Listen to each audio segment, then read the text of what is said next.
ನಮಸ್ಕಾರ. ಇಂದಿನ ನಮ್ಮ ಆಳವಾದ ಚರ್ಚೆಗೆ ಸ್ವಾಗತ. ಇಂದು ನಾವು ಸುಮಾರು 400 ವರ್ಷಗಳ ಹಿಂದಿನ ಒಂದು ಅದ್ಭುತ ಪ್ರೇಮ ಕವಿತೆಯ ಬಗ್ಗೆ ಮಾತಾಡೋಣ. ಆದ್ರೆ ಇದು ಕೇವಲ ಒಂದು ಪ್ರೇಮ ಗೀತೆ ಅಲ್ಲ, ಇದೊಂದು ಬಂಡಾಯದ ಕಥೆ. ಹೌದು, ನಾವು ಮಾತಾಡ್ತಿರೋದು ಜಾನ್ ಡನ್ ಅವರ ಪ್ರಸಿದ್ಧ ಕವಿತೆ ದ ಕ್ಯಾನನೈಸೇಷನ್ ಬಗ್ಗೆ. ನೋಡಿ, ಜಾನ್ ಡನ್ ಒಬ್ಬ ಕವಿ ಅಷ್ಟೇ ಅಲ್ಲ, ಅವರು ಪ್ರೀತಿಗಾಗಿ ತಮ್ಮ ವೃತ್ತಿ, ತಮ್ಮ ಸಾಮಾಜಿಕ ಸ್ಥಾನಮಾನ ಎಲ್ಲವನ್ನು ಪಣಕ್ಕಿಟ್ಟ ವ್ಯಕ್ತಿ. ಸರಿ, ಇದನ್ನ ಸ್ವಲ್ಪ ಬಿಡಿಸಿ ನೋಡೋಣ. ಡನ್ ಅವರು ಆಕ್ಚುಲಿ ತಮ್ಮ ಮೇಲಧಿಕಾರಿಯ ಮಗಳನ್ನ ರಹಸ್ಯವಾಗಿ ಪ್ರೀತಿಸಿ ಮದುವೆ ಆಗ್ತಾರೆ. ಆಕೆ ಇನ್ನೂ ಮೈನರ್ ಆಗಿರ್ತಾಳೆ. ಹೌದು. ಈ ವಿಷಯ ಗೊತ್ತಾದಾಗ ಅವರನ್ನ ಕೆಲ್ಸದಿಂದ ತೆಗೆದುಹಾಕಲಾಗುತ್ತೆ, ಜೈಲಿಗೂ ಹಾಕ್ತಾರೆ. ಸಮಾಜವೇ ಅವರನ್ನ ಬಹಿಷ್ಕರಿಸುತ್ತೆ. ಇಂತಹ ಒಂದು ಸಂದರ್ಭದಲ್ಲಿ ಒಬ್ಬ ವ್ಯಕ್ತಿ ಏನ್ ಮಾಡಬಹುದು? ಡನ್ ಒಂದು ಕವಿತೆಯನ್ನು ಬರೀತಾರೆ, ಅದೇ ಈ ದ ಕ್ಯಾನನೈಸೇಷನ್. ಖಂಡಿತ. ಈ ಕವಿತೆ ಅವರ ಹೋರಾಟದ ಒಂದು ಅಸ್ತ್ರ ಇದ್ದ ಹಾಗೆ. ನಮ್ಮ ಹತ್ರ ಇರೋ ವಿಶ್ಲೇಷಣೆ ಪ್ರಕಾರ ಡನ್ ಈ ಕವಿತೆಯ ಮೂಲಕ ತಮ್ಮನ್ನ ಖಂಡಿಸಿದ ಇಡೀ ಜಗತ್ತಿಗೆ ಒಂದು ಸವಾಲ್ ಹಾಕ್ತಾರೆ. ಹೌದು, ಅವರು ಹೇಳುವುದೇನೆಂದ್ರೆ, ನನ್ನ ವೈಯಕ್ತಿಕ ಪ್ರೀತಿಯೂ ನಿಮ್ಮ ಕಾನೂನು, ನಿಮ್ಮ ರಾಜಕೀಯ, ನಿಮ್ಮ ಧರ್ಮ ಇದೆಲ್ಲಕ್ಕಿಂತ ಹೆಚ್ಚು ಪವಿತ್ರ ಅಂತ. ಸೊ ಇವತ್ತಿನ ನಮ್ಮ ಚರ್ಚೆಯ ಉದ್ದೇಶವೇ ಇದು. ಕೇವಲ ಶಾಯಿ ಮತ್ತು ಕಾಗದ ಬಳಸಿ ಡನ್ ತಮ್ಮ ಪ್ರೀತಿಯನ್ನ ಒಂದು ಧಾರ್ಮಿಕ ಪವಾಡದ ಮಟ್ಟಕ್ಕೆ ಹೇಗೆ ಕೊಂಡೊಯ್ದ್ರು ಅಂತ ಅರ್ಥ ಮಾಡ್ಕೊಳ್ಳೋದು. ಹಾಗಾದ್ರೆ ಅವರ ಈ ಕಾವ್ಯಾತ್ಮಕ ಯುದ್ಧ ಹೇಗೆ ಶುರುವಾಗುತ್ತೆ? ಮೊದಲನೇ ಸ್ಟ್ಯಾನ್ಜಾನಿಂದ ಶುರು ಮಾಡೋಣ. ಮೊದಲು ನಾನದನ್ನ ಓದ್ತೇನೆ. For God's sake hold your tongue and let me love, or chide my palsy, or my gout, my 5 grey hairs, or ruined fortune flout. With wealth your state, your mind with arts improve, take you a course, get you a place, observe his honor or his grace, or the king's real or his stamped face, contemplate what you will, approve, so you will let me love. Stanza 1. Defense against the world. The poem opens with a dramatic imperative, telling a critic, representing the world, to be quiet and leave the lovers alone. The speaker suggests that the critic should focus on more conventional pursuits like acquiring wealth, studying arts, or seeking courtly favor.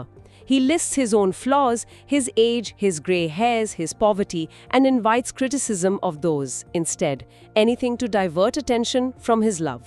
The central argument is that love is a private, sacred space, and worldly concerns like politics, the king's face on a coin, and ambition are irrelevant.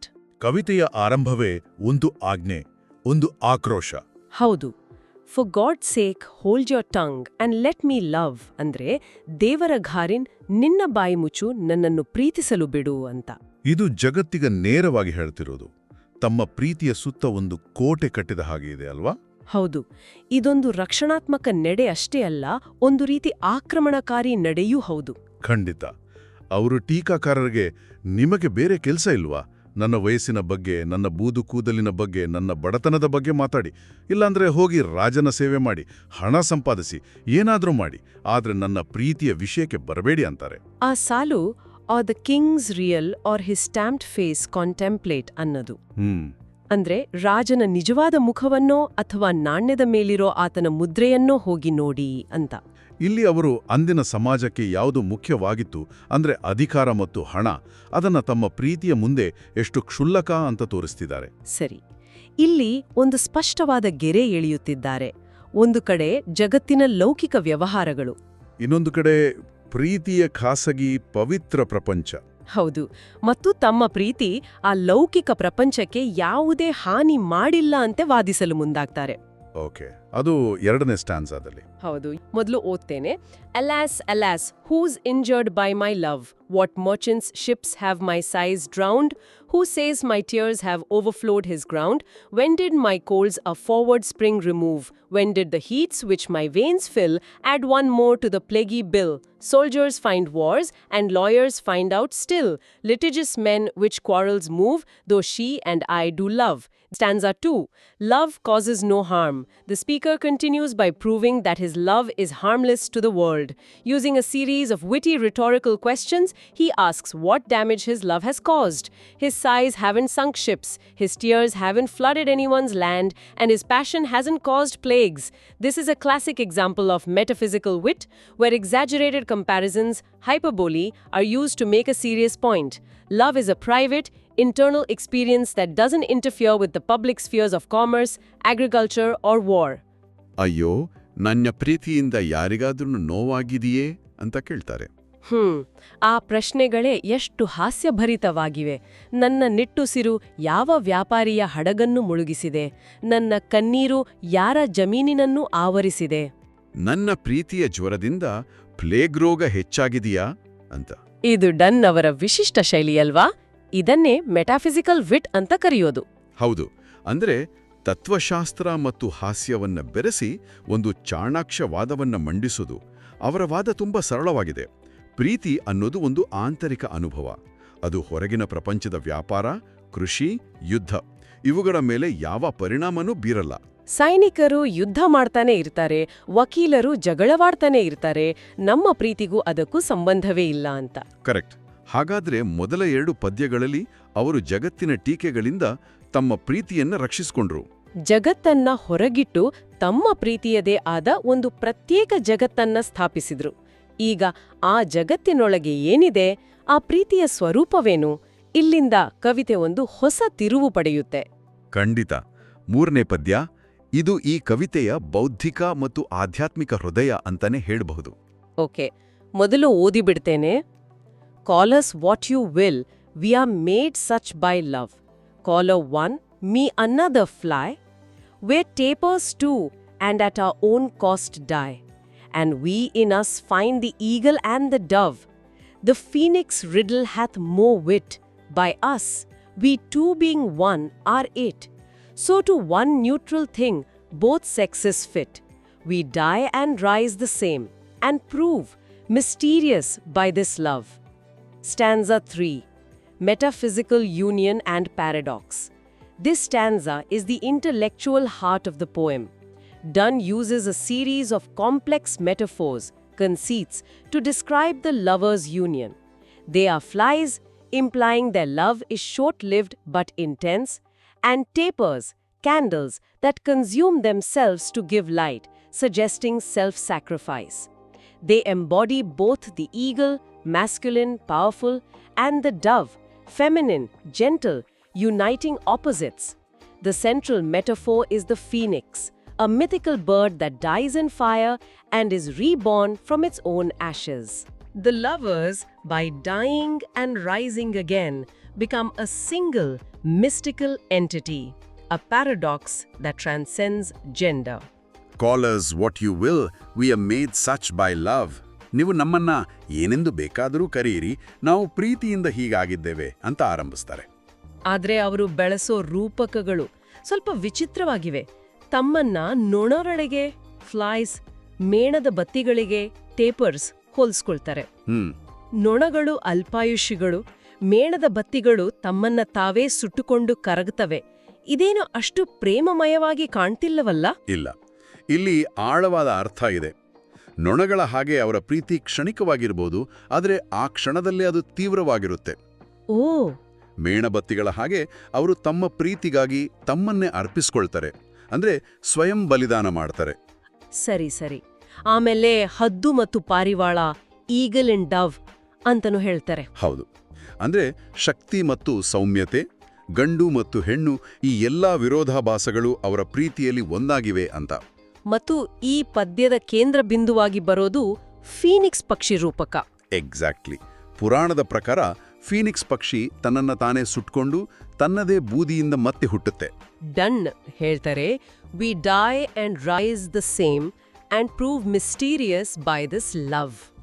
ಅಂದ್ರೆ ನಾವು ಸತ್ತು ಮತ್ತೆ ಹುಟ್ಟುತ್ತೇವೆ ಮತ್ತು ಈ ಪ್ರೀತಿಯಿಂದ ರಹಸ್ಯಮಯರಾಗ್ತೇವೆ. ಇಲ್ಲಿ ಸಾಯೋದು ಅನ್ನೋದಕ್ಕೆ ಬೇರೆ ಅರ್ಥಗಳು ಇವೆ ಗೊತ್ತಾ? ಓ ಹೌದಾ? ಹೌದು. ಅವರ ಕಾಲದಲ್ಲಿ ಡೈ ಅನ್ನೋ ಪದಕ್ಕೆ ಲೈಂಗಿಕ ಪರಾಕಾಷ್ಠೆ ಅನ್ನೋ ಅರ್ಥನೂ ಇತ್ತು. ಓಕೆ, ಹಾಗಾಗಿ ಇಲ್ಲಿ ಅವರು ದೈಹಿಕ ಮಿಲನ ಮತ್ತು ಆಧ್ಯಾತ್ಮಿಕ ಪುನರ್ಜನ್ಮ ಎರಡನ್ನೂ ಒಂದೇ ಸರಿಗೆ ತರ್ತಿದ್ದಾರೆ. ಇದುವೇ ಅವರ ಬಂಡಾಯದ ತುತ್ತ ತುದಿ ಅನ್ಬೋದು. ಖಂಡಿತ.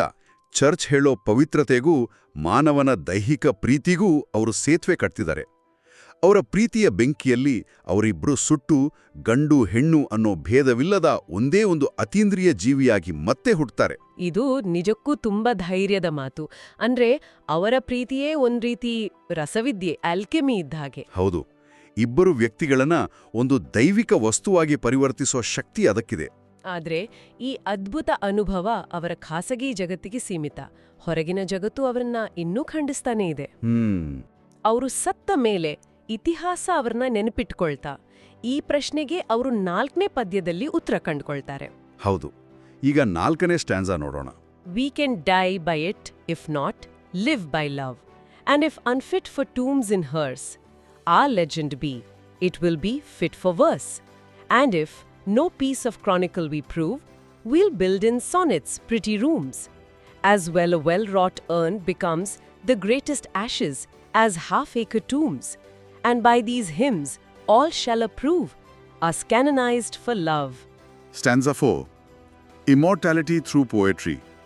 Here, Donne transitions from mystical union to literary canonization. He argues that even if their love doesn't grant them a place in historical chronicles or grand tombs, it will be immortalized in poetry. The line "we'll build in sonnets pretty rooms" suggests that poems will become their monuments. Just as a small, beautifully crafted urn can hold the ashes of a great person as honorably as a large tomb, their sonnets will preserve their legacy. The stanza culminates in the central claim. Through these poems, hymns, they will be canonized for love, made saints, not by the church, but by poetry itself. ಅವರು ಹೇಳ್ತಾರೆ, "We can die by it, if not live by love." ಪ್ರೀತಿಯಿಂದ ಬದುಕೋಕಾಗ್ಲಿಲ್ಲ ಅಂದ್ರೆ ಪ್ರೀತಿಗಾಗಿ ಸಾಯಬಹುದು ಅಂತ. ಮತ್ತು ಒಂದು ವೇಳೆ ಇತಿಹಾಸದ ಪುಟಗಳಲ್ಲಿ ಅಥವಾ ದೊಡ್ಡ ಸಮಾಧಿಗಳಲ್ಲಿ ನಮಗೆ ಜಾಗ ಸಿಗದೆ ಇದ್ರೆ ಚಿಂತೆ ಇಲ್ಲ. Our legend, it will be fit for verse. ನಮ್ಮ ಕಥೆ ಕವಿತೆಗೆ ಯೋಗ್ಯವಾಗಿರುತ್ತೆ ಅಂತ. ಆ ಸಾಲು "We'll build in sonnets pretty rooms." ನಾವು ಸಾನೆಟ್ಗಳಲ್ಲಿ ಅಂದ್ರೆ ಕವಿತೆಗಳಲ್ಲಿ ಸುಂದರವಾದ ಕೋಣೆಗಳನ್ನ ನಿರ್ಮಿಸ್ತೇವೆ. ಅದು ತುಂಬಾ ಸುಂದರವಾಗಿದೆ. ಸಮಾಜ ಅವರಿಗೆ ಭೌತಿಕ ಸ್ಮಾರಕಗಳನ್ನ ನಿರಾಕರಿಸಿದ್ರೆ ಅವರು ತಮ್ಮ ಪ್ರೀತಿಗಾಗಿ ಕಾವ್ಯದಲ್ಲೇ ಒಂದು ಶಾಶ್ವತವಾದ ಮನೆಯನ್ನ ಕಟ್ತಾರೆ. ಇಲ್ಲಿ ಕಾವ್ಯ ಕೇವಲ ಒಂದು ದಾಖಲೆ ಅಲ್ಲ, ಅದೊಂದು ಪವಿತ್ರ ಸ್ಥಳ, ಒಂದು ದೇವಾಲಯ. ಒಂದು ವೆಲ್ ರಾಟ್ ಅರ್ನ್ ಅಂದರೆ ಸುಂದರವಾಗಿ ಕೆತ್ತಿದ ಚಿತಾಭಸ್ಮದ ಪಾತ್ರೆ ದೊಡ್ಡ ದೊಡ್ಡ ಸಮಾಧಿಗಳಷ್ಟೇ ಮೌಲ್ಯಯುತವಾದಾಗೆ ಅವರ ಸಣ್ಣ ಕವಿತೆಗಳು ಅವರನ್ನು ಅಮರರನ್ನಾಗಿ ಮಾಡುತ್ತವೆ ಅಂತ ವಾದಿಸ್ತಾರೆ. ಮತ್ತು ಈ ಪದ್ಯದ ಕೊನೆಯಲ್ಲಿ ಅವರು ಈ ಕವಿತೆಯ ಶೀರ್ಷಿಕೆಯ ರಹಸ್ಯವನ್ನೇ ಬಿಟ್ಟುಕೊಡ್ತಾರೆ. ಹೌದು. "And by these hymns all shall approve, us canonized for love." ಅಂದ್ರೆ ಈ ನಮ್ಮ ಪ್ರೇಮ ಗೀತೆಗಳಿಂದಲೇ ಎಲ್ಲರೂ ನಮ್ಮನ್ನು ಪ್ರೀತಿಗಾಗಿ ಕ್ಯಾನನೈಸ್ ಮಾಡ್ತಾರೆ, ಅಂದ್ರೆ ಪ್ರೀತಿಯ ಸಂತರೆಂದು ಒಪ್ಪಿಕೊಳ್ತಾರೆ. ಇದು ನಂಬೋಕೆ ಆಗದಷ್ಟು ದಿಟ್ಟತನದ ಮಾತು. ಚರ್ಚಿನ ಪೋಪ್ಗಳು ಮಾಡೋ ಆ ಸಂತ ಪದವಿ ಪ್ರದಾನದ ಪ್ರಕ್ರಿಯೆಯನ್ನ ಒಬ್ಬ ಕವಿ ತನ್ನ ಪ್ರೀತಿಗಾಗಿ ತಾನೇ ಮಾಡ್ಕೊಳ್ತಿದ್ದಾನೆ. ಅಂದ್ರೆ ಧರ್ಮದ ಅತ್ಯಂತ ಶಕ್ತಿಶಾಲಿ ಪರಿಕಲ್ಪನೆಯನ್ನ, ಸಂತ ಪದವಿಯನ್ನ ತಮ್ಮದಾಗಿಸಿಕೊಂಡು ಅದನ್ನ ಲೌಕಿಕ ಪ್ರೀತಿಗಾಗಿ ಬಳಸ್ತಿದ್ದಾರೆ. ಎಕ್ಸಾಕ್ಟ್ಲಿ. ಇದೇ ನಾನು ಹೇಳಿದ್ದು, ಡನ್ ಅವರು ಧರ್ಮವನ್ನ ಹ್ಯಾಕ್ ಮಾಡ್ತಿದ್ದಾರೆ ಅಂತ. ಅವ್ರು ಹೇಳ್ತಿರೋದು ನಿಜವಾದ ಪವಿತ್ರತೆ ಚರ್ಚಿನ ಕಟ್ಟಳೆಗಳಲ್ಲಿಲ್ಲ, ಇಬ್ಬರು ವ್ಯಕ್ತಿಗಳ ನಡುವಿನ ಪ್ರಾಮಾಣಿಕ ಪ್ರೀತಿಯಲ್ಲಿದೆ ಅಂತ. ಈ ಮೂಲಕ ಅವರ ಕ್ಯಾನನೈಸೇಷನ್ ಪ್ರಕ್ರಿಯೆ ಪೂರ್ಣಗೊಂಡ ಹಾಗೇನಾ? ಆಲ್ಮೋಸ್ಟ್. ಕವಿತೆಯೇ ಅವರನ್ನ ಸಂತ ಪದವಿಗೆ ಏರಿಸಿದೆ. ಈಗ ಅಂತಿಮ ಪದ್ಯದಲ್ಲಿ ಈ ಹೊಸ ಸಂತರನ್ನ ಯಾರು ಮತ್ತು ಹೇಗೆ ಪೂಜಿಸ್ತಾರೆ ಅನ್ನೋದನ್ನ ಕವಿ ಕಲ್ಪಿಸ್ಕೊಳ್ತಾನೆ. ಸರಿ, ಕೊನೆಯ ಸ್ಟ್ಯಾನ್ಸಾ. And thus invoke us, you whom reverend love made, one another's hermitage, you to whom love was peace, that now is rage, who did the whole world's soul contract, and drove into the glasses of your eyes, so made such mirrors and such spies, that they did all to you epitomize, countries, towns, courts, beg from above. Countries, towns, courts. a pattern of your love. Stanza 5, the lovers as saints. The final stanza imagines future generations invoking the lovers as saints of love. These future lovers will pray to them, recognizing that their profound love made them each other's sanctuary, hermitage. The poem concludes with a powerful metaphysical conceit. The lovers' eyes became mirrors that contained the entire world. Did the whole world's soul contract? Their private world was so complete that it reflected everything of value: countries, towns, courts. Because of this, future generations will ask them for a pattern of your love, seeking a model for their own relationships. The canonization is complete. ಹೌದು, ಕೊನೆಯ ಪದ್ಯ ಭವಿಷ್ಯದ ಚಿತ್ರಣವನ್ನ ಕೊಡುತ್ತೆ. ಭವಿಷ್ಯದ ಪ್ರೇಮಿಗಳು, ಪ್ರೀತಿಯಲ್ಲಿ ಕಷ್ಟಪಡ್ತಿರೋರು done ಮುಟ್ಟು ಅವರ ಪ್ರೇಯಸಿಯನ್ನ ಪ್ರಾರ್ಥಿಸ್ತಾರೆ. And thus invoke us. You, whom reverend love made one another's hermitage. ಅಂದ್ರೆ ಪೂಜ್ಯ ಪ್ರೀತಿಯು ನಿಮ್ಮನ್ನು ಒಬ್ರಿಗೊಬ್ರು ಆಶ್ರಮವನ್ನಾಗಿ ಮಾಡಿತಲ್ಲವೇ ನೀವು? ಆ ಮುಂದಿನ ಸಾಲುಗಳು: ನಿಮ್ಮ ಪ್ರೀತಿಯು ಇಡೀ ಜಗತ್ತಿನ ಆತ್ಮವನ್ನ ಸಂಕುಚಿತಗೊಳಿಸಿ ನಿಮ್ಮ ಕಣ್ಣುಗಳಲ್ಲಿ ತುಂಬಿತಲ್ಲವೇ? Who did the whole world's soul contract and drove into the glasses of your eyes? ಈ ಕಲ್ಪನೆ ಅದ್ಭುತವಾಗಿದೆ. ಹೌದು, ಇಬ್ರು ಪ್ರೇಮಿಗಳ ಕಣ್ಣುಗಳು ಇಡೀ ಬ್ರಹ್ಮಾಂಡವನ್ನೇ ಒಳಗೊಂಡಿರುವ ಕನ್ನಡಿಗಳಾಗಿವೆ ಅಂತ ಹೇಳೋದು. ಇದು ಮೆಟಾಫಿಸಿಕಲ್ ಕನ್ಸೀಟ್ಗೆ ಒಂದು ಪರಿಪೂರ್ಣ ಉದಾಹರಣೆ. ಅಂದ್ರೆ ಎರಡೂ ಸಂಪೂರ್ಣವಾಗಿ ಸಂಬಂಧ ಇಲ್ಲದ ವಿಷಯಗಳನ್ನ, ಪ್ರೇಮಿಗಳ ಕಣ್ಣುಗಳು ಮತ್ತು ಇಡೀ ಜಗತ್ತು, ಇವೆರಡನ್ನು ಒಟ್ಟಿಗೆ ತಂದು ಒಂದು ಸ್ಫೋಟ ಚಿತ್ರಣವನ್ನ ಸೃಷ್ಟಿಸೋದು. ಅವರ ಚಿಕ್ಕ ಖಾಸಗಿ ಜಗತ್ತು ಹೊರಗಿನ ದೊಡ್ಡ ಪ್ರಪಂಚಕ್ಕಿಂತ ಹೆಚ್ಚು ಮಹತ್ವದ್ದು ಮತ್ತು ವಿಸ್ತಾರವಾದದ್ದು ಅಂತ ವಾದಿಸ್ತಿದ್ದಾರೆ. ಹೌದು, ಮತ್ತು ಭವಿಷ್ಯದ ಪ್ರೇಮಿಗಳು ಇವರಿಂದ ಏನು ಕೇಳ್ತಾರೆ? Beg from above a pattern of your love. ನಿಮ್ಮ ಪ್ರೀತಿಯ ಒಂದು ಮಾದರಿಯನ್ನ ನಮಗೂ ಕರುಣಿಸಿ ಅಂತ ಬೇಡ್ಕೊಳ್ತಾರೆ. ಇದರೊಂದಿಗೆ ಅವರ ಕ್ಯಾನೋನೈಸೇಷನ್ ಪೂರ್ಣಗೊಳ್ಳುತ್ತೆ. ಅವರು ಕೇವಲ ಪ್ರೇಮಿಗಳಾಗಿ ಉಳಿಯಲ್ಲ, ಪ್ರೀತಿಯ ಆದರ್ಶಪ್ರಾಯರಾಗ್ತಾರೆ, ಅನುಸರಿಸಬೇಕಾದ ಮಾದರಿಯಾಗ್ತಾರೆ. ಹೌದು, ಅವರ ಖಾಸಗಿ ಪ್ರೇಮ ಕಥೆಯು ಸಾರ್ವತ್ರಿಕ ಮತ್ತು ಶಾಶ್ವತವಾದ ದಂತಕಥೆಯಾಗಿ ಮಾರ್ಪಟ್ಟಿದೆ. ಮತ್ತು ಕವಿ ತನ್ನ ಕಾವ್ಯದ ಮೂಲಕ ಇದನ್ನು ಸಾಧಿಸಿದ್ದಾನೆ. ಹೀಗೆ ಜಗತ್ತಿನಿಂದ ತಿರಸ್ಕೃತನಾದ ಒಬ್ಬ ವ್ಯಕ್ತಿ ಕಲೆಯ ಮೂಲಕ ಜಗತ್ತಿಗೆ ಪ್ರೀತಿಯ ಪಾಠ ಹೇಳುವ ಸಂತನಾಗ್ಬಿಡ್ತಾನೆ. ಹಾಗಾದ್ರೆ ಈ ಇಡೀ ಚರ್ಚೆಯಿಂದ ನಾವು ಏನ್ ಕಲಿಬಹುದು? ಈ ಕವಿತೆ ಕೇವಲ ಪ್ರೀತಿಯ ಬಗ್ಗೆ ಅಲ್ಲ. ಖಂಡಿತ ಅಲ್ಲ. ಇದು ವೈಯಕ್ತಿಕ ಅನುಭವದ ಶಕ್ತಿ, ಕಲೆಯ ಅಮರತ್ವ ಮತ್ತು ವ್ಯವಸ್ಥೆಯ ವಿರುದ್ಧ ಒಬ್ಬ ವ್ಯಕ್ತಿಯ ದಿಟ್ಟ ನಿಲುವಿನ ಬಗ್ಗೆ ಹೇಳುತ್ತೆ. ಸರಿಯಾಗಿ ಹೇಳಿದ್ರಿ. ಡನ್ ಅವರು ಪ್ರೀತಿಯನ್ನ ಒಂದು ಭಾವನೆಯಾಗಿ ಮಾತ್ರ ನೋಡದೆ ಅದೊಂದು ಆಧ್ಯಾತ್ಮಿಕ ಶಕ್ತಿ, ಜಗತ್ತನ್ನ ಅರ್ಥ ಮಾಡ್ಕೊಳ್ಳುವ ಒಂದು ಮಾರ್ಗ ಅಂತ ತೋರಿಸ್ಕೊಟ್ರು. ಇಲ್ಲಿ ಪ್ರೇಮಿಗಳು ಚರ್ಚ್ನ ಅಧಿಕಾರದಿಂದಲ್ಲ, ಕಾವ್ಯಾತ್ಮಕ ಅಧಿಕಾರದಿಂದ ಸಂತ ಪದವಿಗೇರುತ್ತಾರೆ. ಹೌದು, ಮಾನವ ಜೀವನದ ನಿಜವಾದ ಅಳತೆಗೋಳು ಪ್ರೀತಿಯೇ ಹೊರತು ಸಮಾಜದ ನಿಯಮಗಳಲ್ಲ ಅಂತ ಡನ್ ಪ್ರತಿಪಾದಿಸ್ತಾರೆ. ಇದು ಅವರ ಕಾಲಕ್ಕೆ ಮಾತ್ರವಲ್ಲ, ಇವತ್ತಿಗೂ ಅತ್ಯಂತ ಕ್ರಾಂತಿಕಾರಕವಾದ ಆಲೋಚನೆ. ಪ್ರೀತಿಯೇ ಅಂತಿಮ ಸತ್ಯ ಅನ್ನೋದು ಅವರ ವಾದ. ಕೇಳುಗರಿಗೆ ಒಂದು ಅಂತಿಮ ಚಿಂತನೆ: ಡನ್ ಅವರ ಕಾಲದಲ್ಲಿ ಕಾವ್ಯವು ಪ್ರೇಮಿಗಳನ್ನ ಸಂತರನ್ನಾಗಿ ಮಾಡಿತು, ಅವರ ಪ್ರೀತಿಯನ್ನ ಅಮರಗೊಳಿಸಿತು. ಇವತ್ತಿನ ಡಿಜಿಟಲ್ ಜಗತ್ತಿನಲ್ಲಿ ನಾವು ನಮ್ಮ ಪ್ರೀತಿಯನ್ನ, ಸಂಬಂಧಗಳನ್ನ ನಿರಂತರವಾಗಿ ಸಾಮಾಜಿಕ ಮಾಧ್ಯಮಗಳಲ್ಲಿ ದಾಖಲಿಸುತ್ತೇವೆ. ಹೌದು, ನಾವು ಕೂಡ ಡನ್ ಅವರ ಹಾಗೆ ನಮ್ಮದೇ ಆದ ಸಾನೆಟ್ಗಳನ್ನ ನಿರ್ಮಿಸುತ್ತಿದ್ದೇವೆಯಾ? ಅಥವಾ ಈ ನಿರಂತರ ಪ್ರದರ್ಶನವು ಪ್ರೀತಿಯ ಪಾವಿತ್ರ್ಯವನ್ನ ಕಡಿಮೆ ಮಾಡಿ ಅದನ್ನ ಕೇವಲ ಒಂದು ಕ್ಷಣಿಕವಾದ ಪ್ರದರ್ಶನವನ್ನಾಗಿ ಮಾಡುತ್ತಿದೆಯಾ? ಇದು ಯೋಚಿಸಬೇಕಾದ ವಿಷಯ. ಇಂದಿನ ಈ ಚರ್ಚೆಯಲ್ಲಿ ಭಾಗವಹಿಸಿದ್ದಕ್ಕೆ ಧನ್ಯವಾದಗಳು. ಹೆಚ್ಚಿನ ಇಂತಹ ವಿಶ್ಲೇಷಣೆಗಳಿಗಾಗಿ ನಮ್ಮ ಯೂಟ್ಯೂಬ್ ಚಾನೆಲ್ಗೆ ಸಬ್ಸ್ಕ್ರೈಬ್ ಮಾಡುವುದನ್ನು ಮರೆಯಬೇಡಿ.